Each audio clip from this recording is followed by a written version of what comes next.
A desconstrução da feminilidade bíblica, esta é a lição número 7 da classe de adultos. O ministério feminino é bíblico, ou seja, podemos considerar a mulher como sendo pastora? E para você, mulher, eu deixo um recado. Não seja uma mulher feminista, seja uma mulher feminina. E nesta aula você saberá por quê. Hoje o assunto é sobre o mundo delas. E é tão importante que a mulher, de modo geral, faz uma diferença enorme. Para você ter uma ideia, no campo missionário, por exemplo, de cada 10 missionários no mundo, 7 são mulheres. Até mesmo aqui no canal, elas também fazem a maior diferença. O maior número de audiência aqui é delas. Introdução. As escrituras apresentam a mulher virtuosa como símbolo da feminilidade. Essa mulher é retratada como modelo de esposa fiel, mãe amorosa, administradora e empreendedora exemplar. Vemos aqui como modelo de esposa fiel, segundo a Bíblia. Também vamos ver a questão da mãe amorosa. Geralmente toda mãe é amorosa, né? De modo geral, existem algumas exceções, é verdade, mas de modo geral a mãe é amorosa. O amor de mãe é tão grande que só perde para o amor do pai, né? Somente isso, o amor do pai celestial, que eu quero dizer, né? O amor de Deus. E também a questão da administradora exemplar e empreendedora até, que as mulheres são, né? Elas realmente fazem toda a diferença onde elas estejam. Feminilidade bíblica, a criação divina da mulher. Adão e Eva foram criados iguais em pessoalidade, valor, honra e respeito. Porém, essa igualdade não quer dizer uniformidade de papéis. A Bíblia ensina a igualdade de ambos, mas também deixa claro as funções distintas de cada um. Homens e mulheres têm o mesmo valor diante do Senhor. Isso tanto é verdade que quando Jesus morreu na cruz, ele morreu para salvar o homem e também para salvar a mulher. Por quê? Porque eles são iguais. Porque se não fossem iguais, existiria um sacrifício para o homem, para salvar o homem, e outro sacrifício para salvar a mulher. Mas Jesus na cruz mostrou de uma vez por todas que todos nós somos iguais. Aqui é uma questão de valor, honra, respeito, pessoalidade. Todos nós somos iguais, homens e mulheres. Romanos 2:11, Atos 10:34 diz que Deus não faz acepção de pessoa, e também vai entrar aqui nesse sentido. Entretanto, as funções são diferentes. É isso que nós devemos compreender e observar e respeitar isso. O homem, dá um exemplo aqui bem prático. A mulher, ela fica em casa cuidando dos filhos, da casa, do lar, do modo geral. E o homem, qual é o papel do homem? Qual é a função do homem? O homem sai para trabalhar, para trazer o sustento para a sua família e dar a essa família uma vida melhor. Então veja que aqui são situações completamente distintas, são separadas, mas uma completa a outra. E é assim que nós precisamos compreender o valor de homens e mulheres, que um completa o outro, né, com suas funções distintas, mas tendo o mesmo valor diante de Deus. A bênção da maternidade. Desse modo, o papel natural da mulher inclui a dádiva da procriação, de cuidadora do lar e dos filhos. Recentemente eu estive conversando com uma mulher e ela falou uma coisa para mim que eu achei muito interessante. Ela disse: o homem pode ter todas as experiências incríveis do mundo, mas existe uma que somente a mulher tem, que o homem jamais terá, que é de ser mãe. E eu fiquei meditando e pensando, verdadeiramente, ser mãe é um milagre, é uma dádiva, é algo que vem da parte de Deus, é algo inefável. Não dá nem para nós compararmos, né? Nós, sendo homens, nós não temos nem condições de comparar a importância de ser mãe. E se falando de mulher, existem duas mulheres básicas na Bíblia que faz toda a diferença. É claro, existem muitas outras, mas existem duas que são um ponto crucial para a humanidade. A primeira é Eva, que foi a primeira mulher, e foi através de mulher, dessa Eva, que veio todas as nações do mundo, direta ou indiretamente. Um outro ponto, uma outra mulher é Maria, que é a mãe do nosso Salvador. E justamente por isso que ela fez a diferença, porque ela deu à luz ao Salvador da humanidade. Entretanto, há um grande problema que é a questão feminista. As mulheres, né, que atuam nessa questão feminista, na causa feminista, que até hoje elas não sabem o que é exatamente, porque elas brigam pelos direitos dos homens, mas não querem saber dos deveres dos homens, né? Por exemplo, as mulheres querem os benefícios de ser homem, mas não quer a questão dos malefícios, vamos assim dizer. Por exemplo, a mulher luta para ter os direitos dos homens, mas elas não lutam para ir para a guerra como os homens vão, só para dar um exemplo. Então elas querem muito aquilo que é benevolente, a parte boa, mas a parte do sacrifício do homem, isso aí ela não quer, isso aí é para o homem fazer. Então nessa questão feminista existe a questão da mulher ser mãe. Elas acham que ser mãe é um ultraje, é uma opressão, é uma forma de oprimir a mulher. Olha que situação. Aí imagina, então será que essa mulher pensa, essa feminista, ela pensa que a mãe dela foi oprimida por ter tido ela? Olha que como não faz sentido as questões feministas. Isso só para citar um exemplo. A mulher como auxiliadora. Nesse aspecto, a Bíblia enfatiza que Deus criou a mulher para ser uma ajudadora idônea. Isso foi assim porque Adão convivia com todos os seres criados, mas não achava auxiliar semelhante a ele, capaz de suprir essa necessidade. É muito interessante. Quando eu era garoto, às vezes eu procurava as coisas na casa da minha mãe e eu falava: mãe, não está aqui não. Ó. Minha mãe falava lá da cozinha: eu vou aí, e se eu achar, eu vou esfregar na sua cara. E minha mãe sempre encontrava. Não é muito diferente. Certamente você deve ter passado por isso também. E com as esposas é a mesma coisa. Amor, não estou achando. Tá sim, tá aí sim. Não tá não, amor. Tá, a mulher vai lá e acha. Até nisso, até nas pequenas coisas, elas são a nossa ajudadora. E a mulher, ela é idônea. Muitas vezes, elas tomam decisões muito hábeis, que vão realmente dar todo o sentido do negócio. Vai dar aquela palavra que vai mudar todo o sentido. E nós devemos compreender e aprender muito com elas. Agora, aí existe uma outra questão sobre a questão da mulher como auxiliadora, que como ela é a nossa auxiliar, né, ela também tem a questão dos prazeres, né, que é a questão do carinho, a questão afetuosa. Também vem a questão da procriação e também da satisfação sexual. A satisfação sexual, só para a gente ter uma noção assim, bem prática, o homem ele tem diferenças enormes no corpo, como também a mulher, são completamente distintos. Mas só para a gente dar botar uma lenha na fogueira, o pênis, que é o órgão do homem, ele tem 4.000 terminações nervosas. O clitóris da mulher tem 8.000 terminações nervosas. O que isso quer dizer na prática? Quer dizer na prática que a mulher tem 2 vezes mais prazer do que o homem na relação sexual. E se uma mulher não tem prazer na relação sexual é porque o homem não está fazendo o trabalho direito. E por que isso é importante dizermos isso, falarmos isso, atentarmos para isso? Porque o Senhor criou o sexo para ter prazer, tanto para o homem quanto para a mulher. E aqui eu acabei de falar de uma forma assim, da ciência, né, cientificamente, que a mulher ela foi programada, vamos assim dizer, né? Ela foi feita para ter o dobro de prazer do homem. Mas as mulheres, de modo geral, a grande massa esmagadora, reclamam do seu cônjuge. Por quê? Porque muitas vezes o homem pensa que a questão sexual é somente a penetração. Não é isso a mais importante para a mulher. A mulher vai muito na questão do toque, na questão do carinho, na questão daquela palavra ao pé do ouvido e coisas desse tipo. É isso que vai estimular a mulher. Não é somente a penetração, na verdade, na maioria das vezes só a penetração vai causar dor. Por quê? Porque ela precisa ter aquele sentido da excitação primeiro. Então é importante que nós venhamos compreender que sim, a mulher tem essas questões também sexuais. Só que a mulher não fala abertamente como o homem fala, né?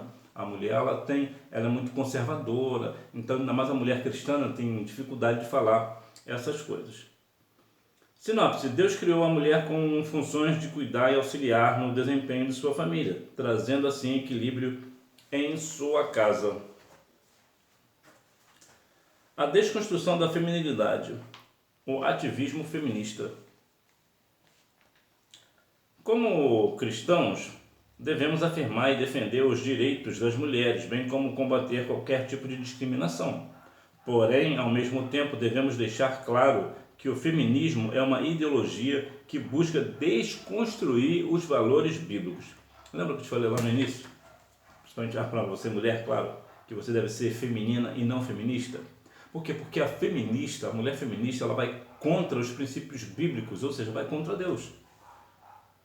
E sobre e essa questão vai trazer sobre a questão, por exemplo, da Simone de Beauvoir. Não se nasce mulher, se torna mulher. Bom, isso aqui nós temos dois problemas aqui. O primeiro é com o cristianismo. Por quê? Porque a Bíblia diz que Deus fez homem e mulher. Então, se Deus fez homem e mulher, então a mulher nasce mulher. E também teremos um outro problema. Qual é o outro problema? Na ciência. A ciência diz que existem dois genes. XX, mulher, XY, homem. Isso quer dizer o quê? Que a mulher já nasce XX, ou seja, a mulher já nasce mulher. Então, isso aqui já temos esses dois problemas. Então, já vem aqui a questão feminista que não tem base nem bíblica e nem mesmo na ciência. E depois elas criaram essa questão, essa frase célebre, né? Erudita: meu corpo, minhas regras. Não, o corpo é da mulher, mas as regras não são da mulher. Eu uso muito um exemplo prático, às vezes até mesmo indelicado, mas é preciso deixar claro. Se a mulher diz que meu corpo é minhas regras, ela que manda no corpo dela, então por que a regra dela desce todo mês? Por que a mulher menstrua? Porque será que a mulher gosta de menstruar? Não, ela não gosta. Pode ser que uma ou outra até goste, mas de modo geral a mulher não gosta desse período, por causa de um monte de situações. Então, se o corpo é dela e a regra é dela, por que ela não impede a regra dela de descer? Porque quem manda no corpo dela não é ela. E sobre a questão do feto, por exemplo, que elas defendem tanto, né, a questão do direito ao aborto, quando a mulher diz que meu corpo, minhas regras, porque o feto, eu tenho direito, eu quero direito a abortar, também é contra. Tanto a questão bíblica, né, como diz Êxodo 27:3, né, que não podemos matar o inocente, e nesse caso o feto é inocente, não tem culpa de ter acontecido nada. O feto, ele vai sair espontaneamente do corpo da mulher. Se este feto fizesse parte do corpo da mulher, não sairia. É simples assim. Então ele vai sair tanto de uma forma de um nascimento natural como numa cesárea. Então, de todas as formas, a mulher não manda no seu corpo. A mulher não manda. A mulher, ela tem, não no sentido biológico do negócio, né? Não no sentido biológico. Talvez em outros sentidos, talvez até sim. Mas não nesse sentido biológico. Nós devemos ter muito cuidado a respeito dessas situações para que não haja assim uma questão para que nós venhamos se perder nesse negócio. E é por isso que mais uma vez eu afirmo a você precisa ser uma mulher feminina e não feminista. Que fique bem claro este negócio.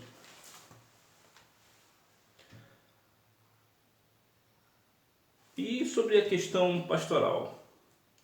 A mulher pode ser pastora? Existe pastora? Não, não existe pastora. Não existe reconhecido biblicamente o ministério feminino. Não existe. E se nós olharmos para a Bíblia, que é a nossa única regra de fé e prática, nós veremos o seguinte, que eu estou procurando aqui a referência e não estou encontrando lá no livro de Êxodo, mas eu vou deixar aqui a referência certinha, direitinho, só para não ter divergência.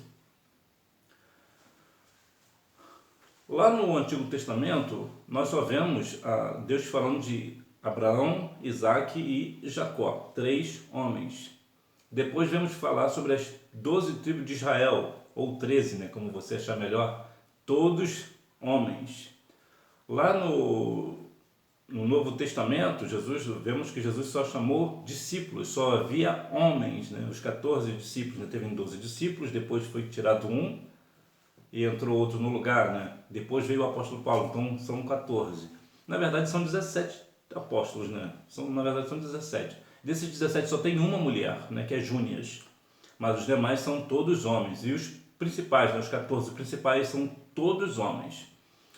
Quando a Bíblia fala sobre a questão de separar obreiros, como nós vemos lá em 1 Timóteo 3, 2, vai falar também sobre homem, que o homem, o bispo, né, deve ser marido de uma só mulher. Se ele é marido é porque ele é homem. Não existe uma referência ali para a mulher. Então toda a Bíblia só vai falar sobre a questão homem, de homem, né? Haverá os 24 anciãos e não anciãs, sempre no sentido de homem. Toda a Bíblia vai falar sempre no sentido de homem. Portanto, não, o ministério pastoral não é feminino. Ou não é bíblico. Feminino ele é, não é bíblico. A liberdade sexual. Na defesa dessa ideologia, requer que nenhum modo de relação sexual deve ser considerado certo ou errado. Aqui inclui-se a iniciação sexual precoce, a prática da homossexualidade, a fornicação, o adultério e a prostituição. Essa liberdade sexual, o que quer dizer essa liberdade sexual? É que pela liberdade sexual a pessoa pode praticar qualquer tipo de sexo que é certo, o que é antibíblico. A Bíblia não diz assim. Lá em Levítico 18, 22 e aos Romanos 1, 26 e 27 vai falar contra, por exemplo, a questão da homossexualidade. Aí vai falar também sobre a questão da prostituição, por exemplo, que a Bíblia condena, o adultério em si, não adulterarás, né? A prostituição, todos esses tipos de evitar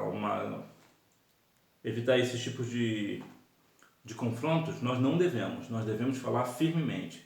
Realmente, esse sentido de a liberdade sexual não cabe aqui para nós. Ataques à família tradicional. Porém, para a ideologia do ativismo feminista, essa formação bíblica de matrimônio escraviza a mulher, obriga o casal a ter relações sexuais apenas com o seu cônjuge e tiraniza os laços conjugais que não podem ser rompidos. É o famoso, como diz os jovens, né? Buguei agora. Bom, como é que é o casamento? Ele é monogâmico, ou seja, um homem para uma mulher para um homem, ponto. Heterossexual, um homem com mulher, ou seja, sexos diferentes. Não se pode mulher com mulher e nem homem com homem. E também é indissolúvel, o casamento uma vez formalizado ele não deve ser dissolvido, não deve haver divórcio, né? Como diz lá Miqueias, Malaquias 2:16. Eu, Senhor, detesto o divórcio. Então aqui essa questão feminista vai falar mais uma vez sobre isso, sobre ser contra a questão dos ataques à família tradicional. Isso não faz nenhum sentido. Hoje vemos pessoas falando, por exemplo, que odeia a família tradicional. Aí eu me pergunto, será que essa pessoa odeia o pai e odeia a mãe porque ele é fruto de uma família tradicional? Se tiver filhos e filhas e essa pessoa é casada, o que configura uma família tradicional, será que ela odeia o marido e os filhos? Vê como é que essa questão feminista é uma questão completamente, como diz o povo aí fora, né? Sem pé nem cabeça. Não faz nenhum sentido. Não faz sentido. Faz nenhum sentido. Mas as pessoas querem, a todo custo, embutir na cabeça do povo que a questão é feminista. Não, nós não estamos aqui para brigar contra a mulher. A mulher tem os direitos dela, mas existem também os seus deveres. O que ela não deve é ir contra a palavra, principalmente nessa questão feminista, ir contra a palavra do Senhor. Então, e principalmente algumas mulheres cristãs estão entrando nessa narrativa mentirosa de que a mulher ela é empoderada. Que negócio de empoderada? Para com esse negócio. Isso é uma falácia, não é que... Por que eu falo sobre a questão do empoderamento? Deixa eu até explicar por quê. Porque te dar um exemplo, o que é empoderamento? Eu vou te dar um exemplo prático. Se a mulher sai de casa para trabalhar, ela é uma mulher empoderada. Mas se essa mulher dorme até meio-dia e não faz nada dentro de casa o dia todo, ela é empoderada. Ou seja, não existe um significado para empoderamento, qualquer coisa pode ser. Então, essa mulher, ela está sendo vítima, na verdade, está sendo massa de manobra, né, que fala, né? É massa de manobra. Ela está sendo enganada por uma narrativa completamente estúpida, né? A palavra é essa daí. Sinopse. A erosão da feminilidade é representada pelo ativismo feminista, sua defesa da suposta liberdade sexual e de seus ataques ao modelo de família tradicional. Mulher virtuosa, símbolo bíblico de feminilidade, modelo de esposa fiel. A mulher virtuosa é de inestimável valor. Por isso a Bíblia declara que o coração do seu marido está nela confiado e revela a total confiança do esposo na sua mulher. Assim a conduta dessa esposa é ilibada em todas as áreas, tais como lealdade conjugal, pureza sexual, administração do lar e das finanças. Então ela é uma mulher virtuosa. Por quê? Pelas questões que estão aqui relacionadas. O coração do seu esposo está confiado nela. O esposo confia nela, porque é uma mulher confiável, uma pessoa confiável. Ela é uma pessoa que tem lealdade conjugal, ou seja, ela não trai o seu esposo, ela não vive uma vida de adultério. Ela tem uma pureza sexual. O seu lar, ou melhor, o seu leito, né? Vamos assim dizer, ela não tem mácula, não tem mancha, é algo perfeito. Podemos até usar aqui Cantares 4:7, né? Que fala sobre a perfeição, a beleza, ali, tanto no sentido figurado da igreja, quanto no sentido literal da mulher. E a administração das finanças, né? A mulher que ela tem aquela capacidade extraordinária de organizar o lar, né? O esposo dá a questão financeira para ela, ela resolve tudo o que tem que resolver. E às vezes ainda sobra um dinheiro, né? Não sei como elas conseguem fazer esse negócio. Padrão de mãe amorosa. Pelo bem-estar de seu marido e filhos, ela gerencia as diversas tarefas do lar. Marta era uma mulher completamente perdida nas coisas do lar, né? Jesus disse para ela: Marta, Marta, você está ansiosa com as coisas? Maria escolheu a melhor parte, não lhe será tirada. E quantas vezes as mulheres estão se perdendo nas tarefas do lar, né? Mas o padrão da mulher, da mãe amorosa, ela não se perde. Ela geralmente sabe gerenciar as tarefas do lar para cuidar bem do seu esposo e de seus filhos, para terem um bem-estar familiar. Então, essa mãe protetora, né? Inclusive a mãe às vezes até protege até demais, né? Não era o caso da minha, né? Minha mãe nunca me protegeu, minha mãe só o sangue do cordeiro. Como eu apanhei, mas eu fazia por merecer, né? Que para nós eu fazia por merecer, não era fácil não. Mas minha mãe, ela tinha sim aquela questão de proteção, de mãe, de proteger, mas não era como vemos hoje. Que hoje as mães como é que fazem, né? Se o filho sobe numa árvore, a mãe entra em desespero: ai meu Deus do céu, meu filho vai cair, bota escada, meu filho, meu neném, desce aqui o meu bebê. Se eu estou numa árvore, quando eu era garoto, e minha mãe visse, minha mãe falava só uma coisa para mim: se você cair daí, você vai apanhar. O que é isso? É uma mãe minha mãe estava me protegendo? Sim, ela estava me protegendo. Ela estava falando para mim o seguinte: se tu cair, tu apanha. Não mandei você subir. Ou seja, minha mãe estava me ensinando obediência. Só que hoje essa questão da mãe paparicar demais o filho acaba deixando o filho mal acostumado. Então esse filho ele vai se tornar uma pessoa frouxa. Vamos falar aqui no bom português. Vai se tornar uma pessoa frouxa porque tudo é paparicado. Então a mãe tem aquela proteção, sim, a mãe tem, mas cuidado para não proteger demais. Exemplo de administradora e empreendedora. A mulher virtuosa é uma notável administradora. Como empreendedora, adquire tecidos, confecciona roupas, lençóis e colchas de boa qualidade, negocia bens importados e de elevado padrão para sua casa.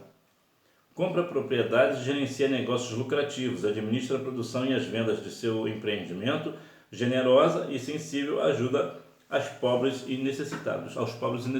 Veja que você já observou quantas qualidades eu já mencionei aqui sobre as mulheres, e a lista não para de crescer. Agora existe uma questão aqui muito interessante sobre a questão que a mulher ela costuma ser generosa e sensível. Ela é generosa, ela tira do dela para dar a alguém. E porque ela é sensível, porque ela nota, né, ela tem a sensibilidade de ver o pobre necessitado, se colocar no lugar da outra pessoa, né, que nós chamamos de compaixão, se colocar no lugar de outra pessoa. E o que ela faz? Ela dá aos pobres, ela ajuda, ela dá aquela mão amiga, ela é aquela mão amiga. Então, vemos aqui um exemplo de administradora e empreendedora. Ela tem os seus negócios, ela faz o que tem que fazer, ela tem o seu lucro, ela paga os funcionários, vamos assim dizer, né? E ainda sobra, né? Sobra não é um termo bom, né? E ainda pega do seu montante e ainda para fazer uma ação social para ajudar aos pobres. Isso são algumas das muitas qualidades que as mulheres têm. Sinopse: a mulher virtuosa é um símbolo bíblico que tem a ver com a esposa fiel, mãe amorosa e mulher empreendedora. Conclusão: contudo, a desconstrução da feminilidade as coloca em rota de colisão com a vontade divina. Por isso, a mulher cristã é instruída a honrar a sua feminilidade e assim glorificar a Deus em sua soberania. Mais uma vez, vou falar a você, mulher. Não seja uma mulher feminista, seja uma mulher feminina. Quando a mulher ela é feminina, ela exalta a Deus, ela adora a Deus, ela glorifica a Deus em sua soberania. Mas se é uma mulher feminista, ela vai contra Deus, ela vai contra os princípios divinos, contra o parâmetro bíblico, contra os valores cristãos. Então, mulher, mais uma vez, seja uma mulher feminina, aquela que cuida do lar, aquela que é fiel, que é generosa, é uma mulher que cuida do lar, dos filhos, ela é uma pessoa auxiliadora, ela é uma pessoa espiritual e espirituosa. Então seja essa mulher feminina, aquela que se alegra quando o esposo chega, por exemplo, e por alguma razão tem ali um gesto romântico para com ela. Continue sendo essa mulher que se encante pelos gestos dos seus esposos, dos seus gestos de carinho dos filhos e coisas dessa natureza, porque isso sim é ser uma mulher feminina. Essa questão feminista, geralmente, definitivamente, melhor dizendo, está colocando, na verdade, uma coisa ruim para as mulheres. Revisando o conteúdo. Número 1. No ato criativo, a imagem divina foi distribuída sem distinção entre eles, fazendo-os iguais diante do Altíssimo. Adão e Eva foram criados iguais em pessoalidade, valor, honra e respeito. Número 2. No século XIX, acontece na Europa e nos Estados Unidos a primeira onda do ativismo feminista. As mulheres reivindicam direitos iguais aos homens. Mais uma vez, elas reivindicam os direitos, mas não os deveres dos homens. Lição 3. A Escritura ensina que o casamento é monogâmico, heterossexual e indissolúvel, tendo o homem como líder da família. Número 4. Mãe dedicada e protetora. Número 5. Fazer negócios e administrar a produção. Que Deus em Cristo continue abençoando a sua vida e que você me vê na próxima aula, se Deus quiser. Tchau!